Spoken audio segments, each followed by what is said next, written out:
Okay, we are live with small technical issues on our end, so I apologize for small delay, guys. And today's topic is so important and exciting because we're going to discuss today how we are going to make inclusion a norm for everyone and everywhere. And my today's guests, Tinna Nielsen and Lisa Kepinski, dedicated their career to make it happen. And as they often say, we need everyone to get involved. And I don't think there's a question if we should. But the question here is, and definitely that I have, is how exactly do I do that? Where do I start? And how do I navigate through this such an important process? So first and foremost, Tinna and Lisa, thank you very much for being so generous with your time and sharing it with me and my audience.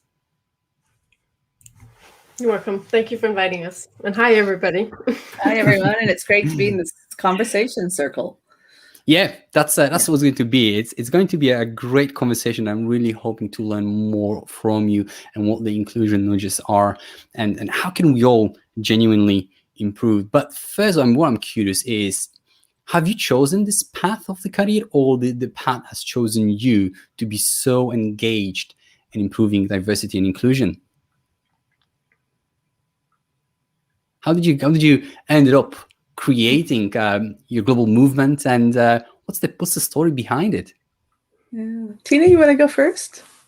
Yeah, I'd say both Lisa and I've had a lot of personal experiences that have led us to this line of work. We still mid through our life laugh of the fact that we still to this day often feel like outsiders somehow in many different settings. And I think for us, this line of work fit because we've had experiences ourselves of being excluded or not fit the norm. We've seen things that triggered a curiosity of we must be able to do this differently. But I actually also think the fact that Lisa and I and our life stories have put us in a position where we don't mind being outsiders. And that actually, as a change maker, makes it sometimes easier to change status quo. Because it's not like we feel we have a lot to lose. I mean, so we've created a good position for ourselves in terms of both being disruptors and diplomats, and actually having a lot of insights about how we can make changes based on evidence, and empowering others to succeed with this is also a big passion of ours. So I know this is a little abstract. I mean, we would love to go into more specific details around personal experiences, but I think, Raf, you know, ask questions along the way and we can dig into some more personal experiences. But maybe, Lisa, you want to share a little bit about how these personal experiences also led to our global movement. And while you do that, I'm just going to plug in some battery for my computer. So I'm unmuting, and you go ahead with that one. Yeah, thanks. You know, my reaction to your question was like, I don't know. Did it choose me or did I choose it? It just is who I am, and it's how life evolved, and along I go with that. So very much one of the themes that Tinna talked about, being an outsider and how do we leverage the strengths of looking from the outside in. But equally being inside cultures that are not inclusive, and feeling that pain of exclusion or trying to fit in, or the facade of assimilation, but we internally don't assimilate, and the angst and pain that can create in a very unhealthy environment where we can't do our best in terms of group collaboration or performance. And along the way, you know, we've had many experiences that have been up and down, and we're really pleased to share those with you, what our experiences are. But I would say some feedback that we often get from people when they interact, and it's something that we hold very dear, is that we're very pragmatic. So our work is grounded in science, it's grounded in research, it's very evidence and data based. But within that data are real human emotions and lived experiences. And in inclusion and diversity and equity work, it is all about the real life experiences. So The work that we're doing is about how to make change happen through very practical actions that are grounded on science and evidence-based data, and recognizing it's an experimentation. And sometimes it's going to work, and sometimes it's not going to work, and we have to try something else. And sometimes we just have to tweak or readapt. And that's really our approach. And we are a strong believer in everyone sharing their experiences, and together we join forces, and that's how a movement happens. And that's our vision for going forward. Love it. I absolutely love it. And when you've mentioned about the experiences that you've had in your life that led you into it, the first thing that comes to my mind is I have experienced the same thing, but I wasn't for many, many years aware that I'm creating the same problem for others. So I was quick to experience and understand I am on the receiving end of being excluded, but I wasn't aware that I am part of the problem. And I'm curious, is just me? Am I the minority? And where do we sit in that contrast here? Well, we're all human. So within that comes a lot of ways that our mind can trip us up in terms of how we perceive, how we evaluate what we do, and it can create, because 90 to 99% of our thinking is in this fast brain, system one, the unconscious brain, and driving that action, that decision making, that actually can be opposite to what we want. and generally, human beings want to be fair and kind to each other, respectful and honoring of each other, and want that back in return. And so the blind spot that you kind of, my words, the referencing kind of like, what you're talking about, is that gap between what we want to have happen, the type of person we want to be, and what we actually do. So yeah, that's a lot of our work is focused on how do we create aha experiences to realize those blind spots, and how our human fallacies in terms of how we're thinking can trip us up and get in the way.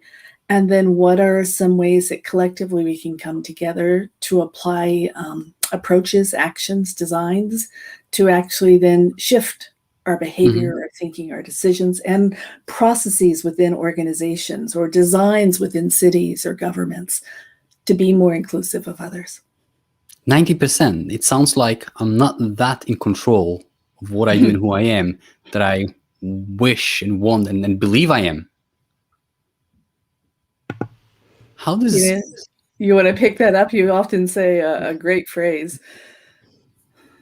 Wow. So well, I think it's interesting because researchers are still debating if it's actually 99% happening. Exactly. And actually, it's not like, I mean, these are two brain systems that play interconnectedly all the time. But the first flash of effect happens in the unconscious mind within 200 milliseconds. And within 400 milliseconds, you've already made up your mind. So first, it's a reaction based on previous experiences, patterns your brain recognize, emotions, you've had positive, negative experiences previous in your life, and there's something that reminds your unconscious mind of that. So it is called a flash of effect. Makes you lean towards a yes or a no, attack or retreat. It's just a survival mechanism. It's really just an instinct. But then after 400 milliseconds, now you're in a decision-making process, making up your mind about something, but it hasn't surfaced to a conscious level yet. Then unconsciously, your brain starts looking for things that can confirm that you're, on the right track. And so there are all these mental processes kicking in. But still, your rational brain is also doing a piece of the work, right? It's also starting to analyze the information that's coming in. It's, what are the pros and cons here? And, so it is something that's interconnected. And once it surfaces, this is where our self-perception is in the rational conscious mind. But what's interesting about this is how we perceive ourselves doesn't always match what we do. And often we're blind to it. And that actually leaves a big room for us excluding information, excluding knowledge, excluding new ideas, excluding people. And so though that gap between, you know, these two systems is really what is important to close. And so it's, as you say, Raf, you've experienced yourself being excluded, but you've also been a part of the problem excluding people. So is it with all human beings. The same for Lisa and I, regardless of us having worked in the space for 20 years. We also do this. I mean, when we take these tests about how our unconscious mind is working, we fall right into all the traps. I mean, we're all just human beings. But instead of leaning back and saying, oh, okay, so that's just natural. Well, why should we then work with that? This is really about getting everybody to become motivated to want to change it and engaged in changing it. And sometimes motivation is enough if you show people that gap. Sometimes it's enough to show people issues they didn't even know were there. That can motivate, but sometimes motivation is not enough. So that's where we can actually design, based on behavioral insights, we can redesign existing processes. That could be a hiring process or a promotion process, or the way we facilitate decision-making or the process for making decisions, whether that being within innovation or who to hire or who to give feedback or not. I mean, all processes that we're using can actually be redesigned to make us act inclusively automatically and mitigate the influence of the unconscious biases or mental shortcuts. So that's really what we're aiming for. And also, I mean, when Lisa and I worked internally and had global responsibility for succeeding with this kind of work, we often felt alone as change makers, and it's just too hard to try to convince thousands of people that being inclusive is important. I mean, you can put forward as much research you want, as much evidence for why this is important, doesn't make people change. So we ourselves as change makers, we needed to find a more sustainable, effective, and change maker healthy way of working. And that's what led us to looking into behavioral economics, nudging, behavioral architecture, behavioral design, merging that with Lisa's background in psychology and linguistics and my background in anthropology. We started merging all these behavioral and social sciences. And in that, with all the 20 years, you know, 2 times 20 years of experience in this line of work, that's where the inclusion nudges, change methodology, and the nonprofit initiative grew, the movement of how can we actually apply behavioral insights and make change faster. Yeah, so I would love to, I'm going to discuss that methodology that you spoke about, but a few minutes ago, you've mentioned about we decide who to give the feedback. And that really caught my attention because I work as a feedback coach. And at some point I realized that if I don't coach myself, stop applying labels to people, i.e. he's lazy, he's demotivated, or she's demotivated, then it will lead eventually with me being selective who I share my time with, because it's not like it's a conscious decision, but we have those people that we are more likely to spend more time developing them because they, quote unquote, worthy, they talents, they growing fast, so let's just push them, and some we don't. And I suspect part of that reason is because I think, well, if I label you that you being lazy, you don't care, you don't want to grow, you don't want to be here for much longer, then I won't be spending my limited resources on you. Am I into something here? Yeah, we label all the time, you know, and it happens automatically. It's those quick implicit associations that are happening.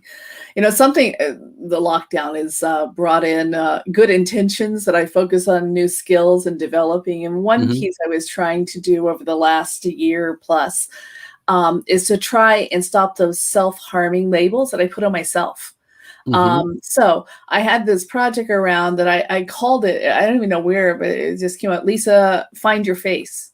And so it was around looking at my face and interrupting negative messages about myself that I put there directly. Oh, that's, you know, this type of face or that. And I, anytime I would hear something that was connected with stereotypical terms of beauty for women, Mm-hmm. I would interrupt that and say, that's a human face. That's a Right. face. Instead of saying, oh, that's a pretty face, that's a fat face, that's a red skin face, whatever may be Right. the self-harming messages that we take on board from Mm-hmm. societal messages that we're raised with and that we feel like we need to conform for identity. Mm-hmm. Saying, those are not labels I want applied to myself. And so I just have this phrase that I'm constantly been over months now applying. That's a human face. That's a human face. And it's expanded out now as I catch myself putting labels on other people and how they look. And now I'm saying, oh, that's a human body. Oh, that's a human face. And we have an example of an inclusion nudge also where we're trying to, and we're showing, actually this came about for some work in the UK, to interrupt labels that are put on refugees and how easy it is to arm's distance and make them feel less human because we're calling them in certain categories, migrants, immigrants, refugees that have all these negative associations. And instead, let's call them people.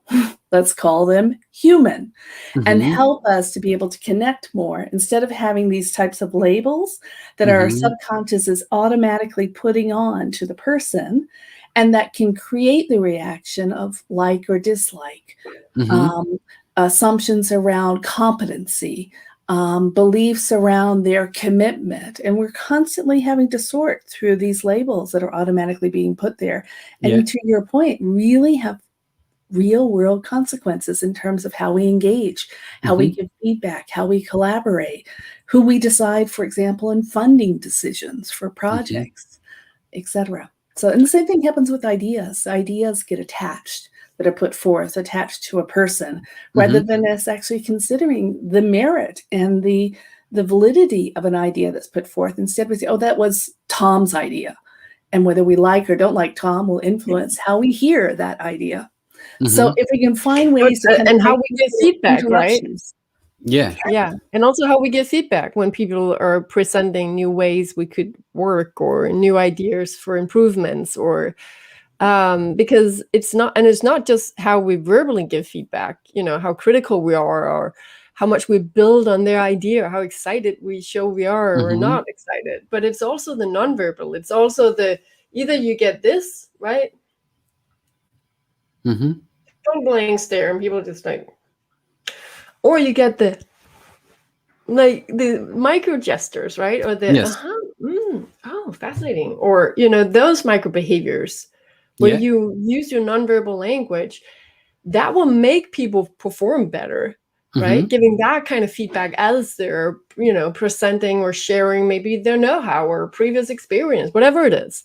Yes. Whereas often people meet this, and we are just internally small kids, 5-year-old kids who we want that interconnection, right? Just like you've probably also seen the studies, Raf, where they did these lab studies where they put a mom in front of a toddler, their own baby, and they said to the mom, now you can't give the baby any feedback. That means when the baby go like blah, blah, blah, blah, the mom shouldn't do anything, just blank stare, just like that. And the baby goes like, blah, blah, blah, blah, and then it's like, blah, blah, blah, blah. It just gets totally, it's like, come on, give me something. At the end, with a very short time, it's just screaming just to get some kind of reaction. But it's no different when you're 40 or 25 or 60. You are so dependent on getting some kind of feedback. And if we started noticing these micro behaviors, I mean, we would start changing, and somebody would hold up a mirror from time to time. We could see it. That would in itself be painful to see our own blank stare. So when Lisa, you mentioned that Tom's idea, we're presenting the idea and it's Tom's idea, and if we attach because it's Tom, then I will filter it through whether I like that person or not. Just like you, in your TED Talk, you spoke about those 3 cooks, right? And then they said something at the end about the person, and you changed the opinion about the quality of the products, right? And who should win. The decision changed. So I'm thinking here, rather than having this habit, so I'm the type of leader who wants to give the credit where the credit is due because it's important to me. I don't want to claim someone else's job. I don't want to claim it for myself. It's yours, Lisa. But it sounds to me like if I go into the meeting room and I say, hey, let's discuss Lisa's idea, then I'm exposing myself to a risk that some people will confuse the quality of the product with the likability of yours, and they will judge it. Well, there's two things, and it's great you're calling that out, Ref. There are two things. One is giving credit where credit's due. For idea origination and feedback and positive affirmation, and if it's part of your reward system within the reward system. And then there's the very real case of collaborative deliberation, selection, decision making, innovation. And what can happen is so there are two different dynamics. One is we need to get a system and an approach to recognize and give credit back when people put forth ideas. But when we're deliberating, considering many ideas, there are also many designs we have in the Inclusion Nudges guidebook around how do we decouple the person from the idea so that we can actually consider the idea. So there are multiple ways. You can use tools such as anonymous whiteboards or online brainstorming tools that are free. You can use something so simple as a sticky note. So before meetings, people write their input down, and let's assume we're physically in a room, then they do it. If you're virtually in an online meeting, you do it in an anonymous whiteboard. So all ideas get put forth, and there isn't self-silencing. There isn't some sense of kind of criticism or prompting like, no, I don't think here we go again. You're bringing that idea up again, where they get dismissed. So every idea gets put forth and you get to access all the diversity within the group. Yes. So that's where decoupling people from ideas, because when we have perceived authority, when we have status, power, hierarchy, those ideas tend to be favored more, and other people pull back and self-silence. Yes. So that's a group dynamic that can shut down innovation, that can shut down co-creation. And that's what we're trying to work against in that case. So that's a great way of really countering the group thinking and bring more inclusivity just with one tool. In one go, you're striking those two tools, you're creating more inclusive environment, and you're preventing yourself from a group thinking as well, right? Yeah. And then perhaps the good idea here is to still pay that credit where it is due. At the end, say, so that was Lisa's idea, it was Lisa's input. So there is still that element of it was yours, not mine, I can't claim it. And we have all these things, and we increasing the likelihood of creating this inclusivity here just by tweaking the process itself, right? And also give feedback on if the process worked to everyone who contributed, because you want that to become a replicated behavior. Of course. It gets established as a group norm, and feedback, as you know, is a really critical way to set new norms and challenge status quo. And you referenced my TED talk that, that was where I was talking about, something I wasn't even there. I was my own judgments I made of people on a cooking program on television. I didn't taste their food. I didn't know them, but I sure did, have some assumptions in my mind built up. And then when they were revealed some facts about them personally, boy, did it shift my assumptions. And in Tinna's TED talk, she goes into really one of the powerful drivers there around what we were referencing early, which is that likability and competence piece. Yeah, the example that you've used, Tinna, in your TED talk about your husband, I was like, oh wow, this is this is incredible, great idea. By the way, who came up with this idea to fluctuate? Genuinely, I was like, what? That was amazing. Yeah, well, so this actually comes from Susan Fisk and Amy Cuddy's research, where they did long-term research on universal social traits in all human beings in terms of how when we see images of people, we categorize them really fast: low, high on competence, low, high on warmth, and also one of my mentors within this line of work, Howard Ross from the US, also developed an exercise around this, which really inspired me to take this forward. And then I further developed it when I worked internally in a multinational organization, because there were certain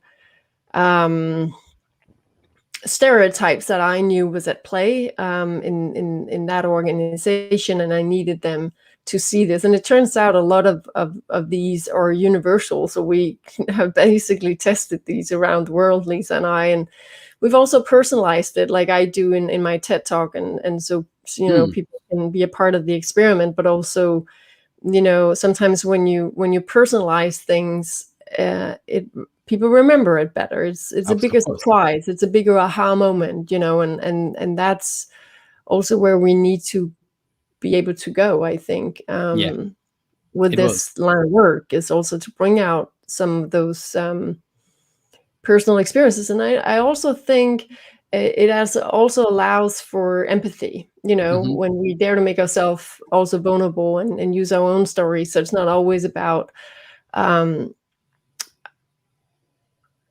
it's easy as an expert, I think, to come across as if you're perfect, because I know that basically everybody who is working in this line of work around diversity, equity, inclusion, or sustainability, environmental sustainability, regardless, when we show up, people are almost like intimidated, like, ooh, can I say that around you? Like, and you're like, yeah, I'm human as you. I don't even know which of the 27 genders on the list of diverse genders worldwide, what to say and what not to say, right? I'm also afraid of being political incorrect, but we will have to fumble, tumble, mess up in this line of work. There are no perfect. And that's the space we need to create for each other, and just embrace it and have that empathy and give each other that space to not be perfect, not to be correct around this. Because that's what all this is about. But I just find it interesting. It is. And you mentioned about the exercise around that led you to using your husband as an example. Could you just let us know a little bit more about this exercise? Because I feel like we all would benefit from something like that. Because, look, if I look at, for instance, I'll give you an example. And I know, Lisa, your TED Talk was about recruiting the talents and getting people in. If I see the CV, I have a background as an athlete. I spent 14 years as a freestyle wrestler. And so if I see on the CV a resemblance of sport, if somebody did a sport, that for me is just, the scores are just going immediately high. And I always seen it. I found a strength that increases the likelihood. I never thought, but I'm diminishing all these people's chances if they don't have a sport background. I'm already just tipping the balance differently, rather than just, you see what I'm getting. So how do I prevent myself from being that type of person and not really look at whether it's demographic or nationality? Oh, Polish, hardworking person, not so smiley though, but they're hardworking people. I get them in. Right? Oh, that nationality. Oh, Spanish. I'm Polish. When I met my first Spanish friends here in the UK, I thought they would be laid back and lazy in the work. Mañana. One of the most hardworking people that I ever seen in my life. But I had this wrong image about them. So until I would met them and work with them, I would see this, Javier on the CV. I'm thinking, they tend to be lazy. Like maybe Polish. Polish are more hardworking. Maybe I get them the chance to work with me, right? So how do I stop myself from being there? Well, do you need to know that information?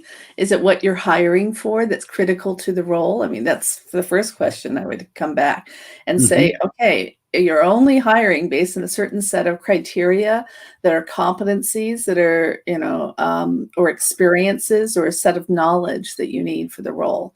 And all that other extraneous stuff is interfering with good quality decision making around getting the best talent for the solution that you need there. I was in a session with leaders about 2-3 years ago, and one of these leaders, we were talking about anonymous CVs as a concept and removing all of that extra data that interferes and really actually, the goal is to do objective, good decision making around hiring talent is what we were talking about. And he kept coming back, I can't have an anonymous CV. I have to see all the details. And then we were talking about some designs and inclusion nudges where you would interview behind the screen, where you actually don't see the person, or you're back to back with them, or they're, it may be that it's just an audio with no camera on in an interview. And he just couldn't let go. He said, no. And we got down to the root issue that was troubling him the most, why he couldn't do that. And he said, I need to smell their breath. If they have bad breath, I won't be able to hire them. Now, this sounds so absurd in my head. I have the alarm bells going off. Breath. Lisa, how do you respond to this? And I had to come back and say, how is that tied to doing the job? Is that a critical factor to doing the job? And the rest of the room was like able to react and respond and say, this is like one of the absurdities that our brain interferes with us being able to make good decision making when we start teasing it apart and saying, what are we really looking for? Are we looking for someone like ourselves? Because we feel better about ourselves because we have lots of mini me's around us. Well, then how does that help us innovate and grow as an organization? How does that really tap into the full human potential that we have out there? And how are some of these little absurdities that we may put there, like breath, nationality, sporting affinity, similar schooling backgrounds, actually not what's needed for the role, but we put them up as the measure for success in terms of selecting the person. Right. So I would love to stay with that for a little bit, because you're right. There are companies now that are trying to test it and have the CV as raised with the data that tells me whether it's the ethnicity, religion, and so on and so forth. So it's as objective as possible. And so as I was listening to you, and I was like, so how would I behave as a leader, and trying not to defending myself again, because that's a tendency. I have different idea and to defend myself. But in my mind, quickly, I thought, okay, no, I don't need a name. I don't need the nationality. I don't need definitely your faith belief, because it has nothing to do with the work that we do. But the thing that I still hold on to is I do need to know your characteristic traits, the perseverance, the resilience part, the discipline part, and sporting background helps me unravel it. And knowing that if you have done for 10 years a ballet or a swimmer for 10 years, then I can see the dedication, I can see the discipline already, and it's a part of the job. So my question is, are we putting those sporting backgrounds on or not? Or is it just me trying to be defensive and holding to my own point, just so I'm just a little bit right here? Well, those traits that you or a hiring manager could say, we're looking for resiliency, perseverance, stick with something, work through adversity, prove yourself, could show up in many ways other than sporting. Many ways. And so, but it comes back to, in the interview, saying if those are the competencies that are needed, then frame up the interview questions asking for a work-based scenario in where those have been demonstrated. So it's still tied back to the ability to perform within the context that you're hiring for, rather than looking for it in only one subset where it may be, and it has no relevance in terms of the actual role itself. So it's the competencies you're looking for, and then you tie that to the specificity. For example, tell me a time, if you were doing an engineer, that you've coded for a problem and you just weren't breaking through, and you were working in a global team and you had a deadline, and how did you, together with the team, come through a breakthrough? Right. Okay, that's how we would, set up a work-based scenario type of questioning. Yeah, I get it. It's just the whole habit, right? The die hard. I think that's what it is here. You're right. If I focus on my question. Raf, it's also interesting because a lot of people, there's a lot of stuff that's never put on a CV, right? Like people will put on that they played, elite or professional sports for 10 years, but they won't put on that they, from bottom to finish line, that they renovated three houses full on, which takes the same kind of grit. Which also takes, if you can work in high level of complexity, especially if you are taking on the enterprise yourself, like you have to deal with the carpenter and, the plumber and the right order. And then there's a mistake, you're out of materials, everything stops. And now you have to make a new decision at the same time as you're working full time and have 3 kids. Yeah. Maybe a dog and a rabbit, right? I mean, so, and you have to cook dinner and buy it, and the kids have to go to their sports, and and then you have the flu. I mean, but the renovation keeps going, right? I mean, but they don't put that on the CV. But it also, it's also the grit. It's also the, work under pressure, keep going when the stakes are high and everything sucks. It's You're right. just You're spot on. People right. no, you're Yeah. absolutely spot on. And they should. And so that we should remember to ask those questions. Give me examples from your life. Doesn't have to be work life, like how. Well, maybe people will tell you that they've taken care of their mother-in-law for 10 years, and she wasn't the easiest one to take care of, right? And nobody paid you for that, but it was on top of all your other chores, or just to say, I mean, or maybe the neighbor has been sick for a long time, and you just out of being a kind person have helped do the grocery for the past 5 years. And it's just, we never know. You go to visit at the hospice every second day. If we don't ask, we don't know. If you have to start your work at 8 o'clock in the morning, but you're visiting your mother in the hospice 6 o'clock in the morning every single day, then that shows a completely different level of dedication and commitment and discipline and understanding how to manage your own energy as well. Because you may be able to do it. We want to know that. We want to know that when we're hiring people. That's why, as Lisa says, figure out what is it about sports that appeals to you. The grit, the complexity, high stress, psychological really pressure. How do you deal with that? Tell me examples of. Yeah. Because you don't want people who burn out easily either. But then if maybe they've had had a breakdown previously from stress-related work situation or something, you would want to know that too, not to exclude them, but to make sure that you set up the way that they're going to work here, so that's never going to happen again. Because because getting out of such a breakdown and surfacing again and continue going, that's grit. I mean, but that has become a negative thing if people have had a breakdown, stress-related breakdown from work. And so many people have. It's become a global disease. But instead of looking at, you actually got out of this, that is big work. Let me help you set this up so that we can actually benefit from the talent and potential you have. Yeah, so looking at you failed, you weren't good enough, versus, wow, you literally How did you get up?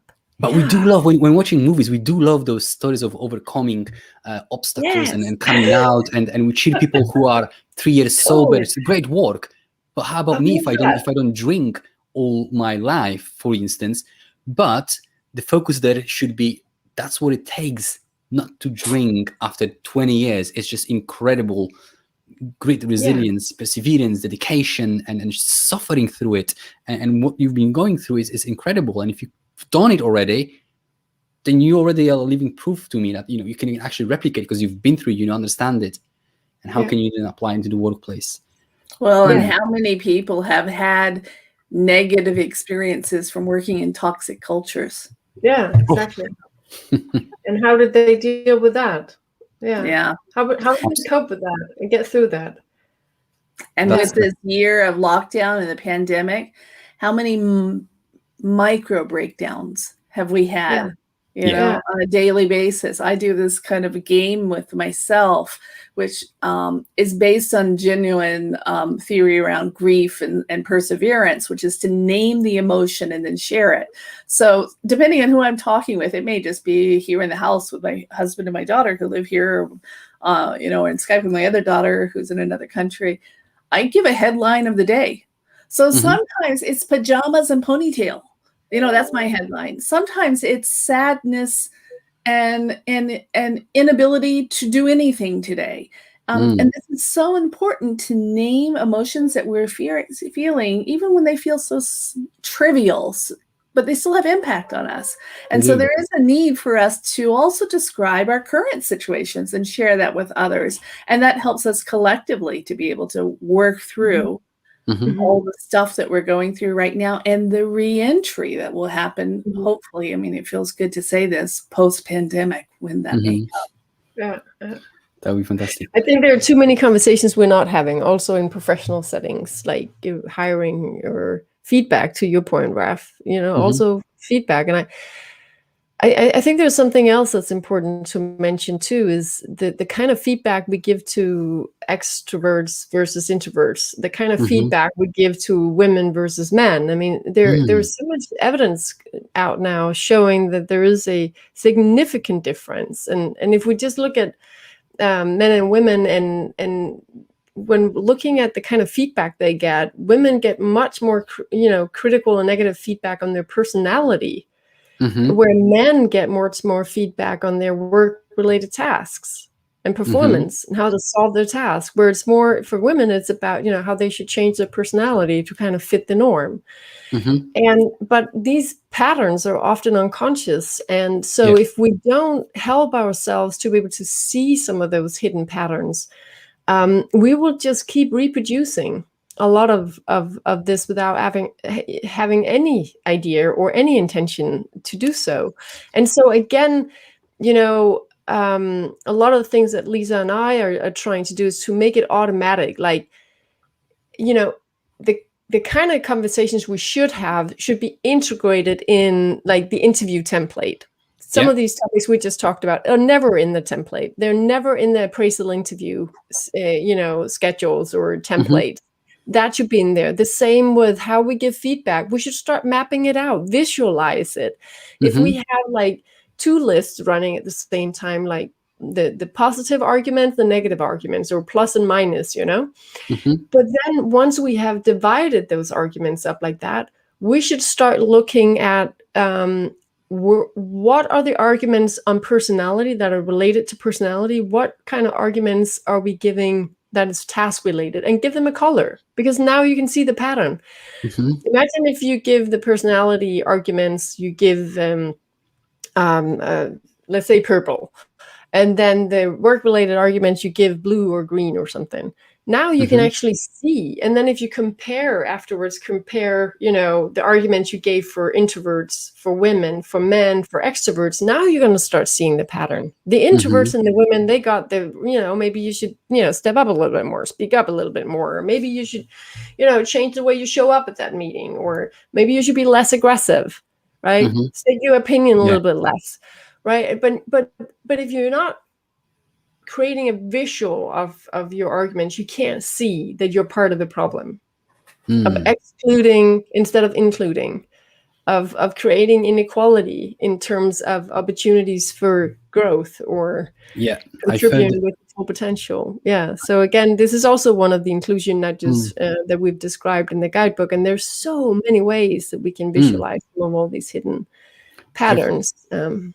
I've seen the research about exactly the same topic that you've mentioned, and they did the research based on annual performance reviews.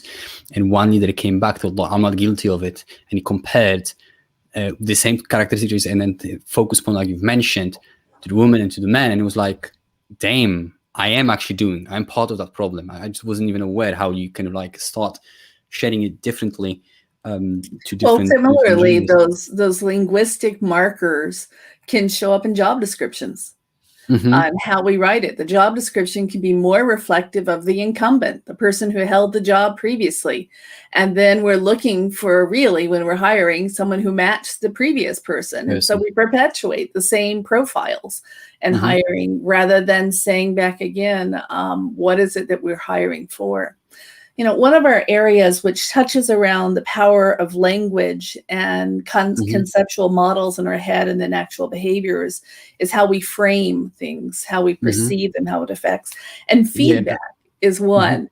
When I hear feedback, I immediately have my stomach contract like this, and my shoulders bunch up, and my head is going, oh my God, here comes the negative information, protect yourself. Because feedback, in my experience, has always been code for I have something negative, harmful, hurtful, power controlling to say to you. And it as always, I'm having to run interference to reframe the word feedback to say, someone cares enough about me to want to share something with me. Now, that's a long reframing, but a lot of times in our work with diversity, equity, inclusion, we're trying to avoid actually using the words diversity, inclusion, or it's like, feminist. We don't know the mental models that people have People have in their about it. heads around those words, just like I described a mental model I have with the word feedback. Yeah. And so we're trying to find alternative ways to talk about a work that we're doing that is truly about being fair, being objective, being the better, best version of ourselves, or whatever that outcome may be in the organization, perpetuate greater insights for innovation. And that's what we talk about, rather than using some of those stigmatized words. And for me, feedback is one of them. It definitely is. One of my favorite research that I found about that is, as soon as you say, I have some feedback for you, your heart rate goes up to 50% up because of the association that we have with it. But isn't it interesting that I don't go to my son and I go, hey, Nathan, I have some feedback for you. Let's sit down with me. Or I go to the others and I say, hey, Xavier, I've got some positive reinforcement for you. I like what you did. Like that construct doesn't work at home. We know it's a conversation with intention to help another human being. It happens to be one that we really love and care for. And in the workplace, we put this hierarchy, we put this management role, and it's part of my job. Here's my feedback. Listen to it. And it just immediately goes, whoop. I'm like, whoa. If one of your first words is a feedback, you're gone. If one of your first words when you start providing feedback is you, or if you said, hey, you didn't, you haven't, again, I love this details about the wording, and your systems and processes that you've put in place are just fascinating. We're running out of time now, but I would like to hear maybe a one or two process that me as a manager. So imagine that I'm the manager who has this passion to change the world. I work in this toxic environment as a company. They don't really support me, but I want to be different. What I can change within my four walls to protect people to my left and to my right, with changing some systems and processes to tweak them to be more fair to people around me. What are the one or two more tips that you'd give before we run out of time today? Perspective taking is a really powerful tool. Perspective taking is around trying to understand and come up with at least, let's just say, two alternatives to a situation when you're trying to interpret it. So someone may come and deliver some information to you, or like you were describing, they may look at you with no emotion, no smiling on their face. Okay, so rather than jumping to an assumption that they're unhappy, let's come up with two other alternatives that they might be feeling right now in this moment, and take it from a view of, if I were that person, what would I be experiencing right now? So trying to put yourself in the shoes of the other can really help to start shift those automatic assumptions that we're making about the person and what they may be feeling, experiencing, doing, and helps at least just to start rattling and opening up the mind to say, okay, I want to now really check in and listen with empathy, caring, and hearing what the person is saying to me. I love it, because we can practice that everywhere. It doesn't have to be at work. You can literally go. Recently, I've seen some meme about those actors that playing so good at the bad characters that we dislike the actor, the person itself. I'm like, it's true. I used to be like that. I've practiced myself not to be, and part of that was and is like, what makes me think that? What makes me say that he's a horrible person? I don't like that actor. What makes me say it? That he's a horrible actor, and then I'm interrupting this label, coming with another alternative, like he's not replying to me because he doesn't want to make a business with me.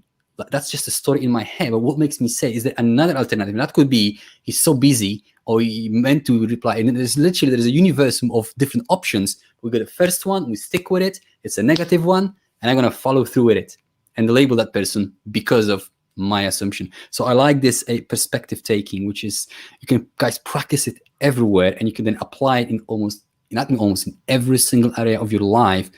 And to me, like, I'm living a happier life because of that, because I'm less stressed because of that, right? Because I'm having a little bit less assumptions that I used to have, at the very least. Yeah, you freed up your mind a bit. Okay, so I need to wrap up with the question that I always ask my guests, because it was such an incredible conversation, and I made some notes. I didn't ask all the questions actually that I wanted. It's such a wonderful conversation that was. But who was the best coach, like leader, that you worked for? Maybe Lisa, you start with. I don't have an answer to it. Oh. Yeah, I really don't. And I know you tried to pry my thinking by sitting it ahead of time, and it was enough for me to say I still don't know the answer to that. It has to do with the moment, the situation. And for me, the best mentoring has always happened by working in collaboration together. And observing and watching, listening, then asking questions afterwards rather than a formalized structured mentoring program. It's a very natural, organic process. So there have been so many people and no one person that I could name. Like, is it a part of is it your answer part of what you do as an individual and what you do, that you don't want to just put it in one person to the box and just discredit others who also had those characteristics? Is it part of that a little bit, maybe? It's not criticism, but I'm just wondering now. Yeah, because no, I just think it's the way I live my life. So every single moment is a mentoring moment, no matter who the person may be. Love it. Yeah. Thank you, Lisa. And how about you, Tinna? Well, it was interesting because it really made me think of all like leaders I've had, like if it's direct reports, like people who had responsibility for me, or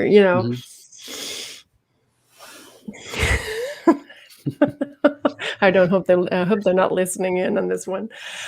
I never really felt coached, or I never really felt like people or my managers got me. Like it was always more a feeling of having to adapt to status quo. But they always hired me to change it, which was just such a puzzle for me.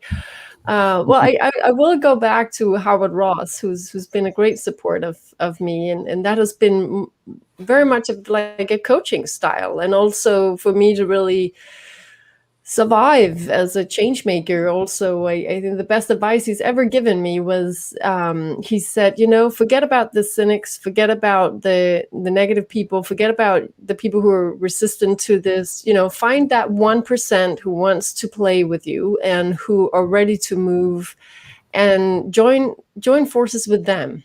You're gonna have fun, and you're going to create a movement like that, and you're not going to spend all your energy on people you will never convince anyway. So go find where there's openings and positive people who can also give you some energy. And I think that was the best advice I ever got. It's definitely something I've been following, and Lisa and I are really following that today as well.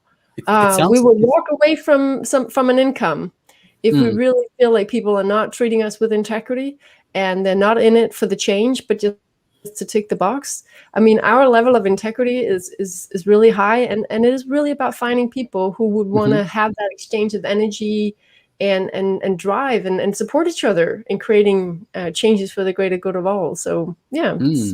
It sounds exactly the accurate description of the call that you had back in 2013 that you spoke about in your video, and then you just go like, let's just start something bigger on the back of it. It sounds like that moment, that 1% that clicked. We're a believer of the moment, the magic of a moment, and any moment can be a mentoring moment and give a spark to a global movement. Yeah, it is. So I've connected with you on LinkedIn, and you have your website about inclusion nudges, and it's a movement, and there's loads of content out there. So I'll leave the links to get there, guys, because you should. I genuinely believe it's such an incredible movement, and so many different stuff. Like just from your tactical and practical tips that I just today received, it just shows how you take this complex human nature and just simplify it. Just tweak this, tweak that, and you're gonna increase your likelihood, guys. So go and check it. Go and check TED Talks as well, both from Tinna and from Lisa. I promise you'll be engaged, you'll be laughing, and you'll be learning at the same time. But what else we can get in touch with you and learn more from you?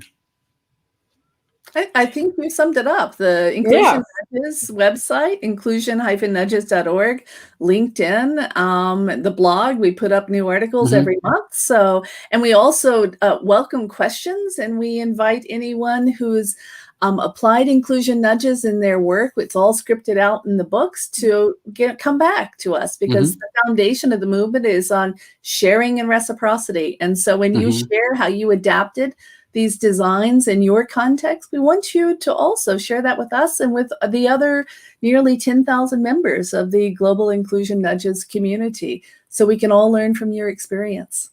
Wow, most certainly. Yeah, Thank you very much. there's several open invitations in our blog posts and on our website, to get engaged in various ways. So Yeah. it is really it's really a community of let's share what works. So it's really open for everybody, and it doesn't cost anything to get engaged in this. It's not like there's a member fee or anything. So just reach out, and that's I'll what definitely it's about.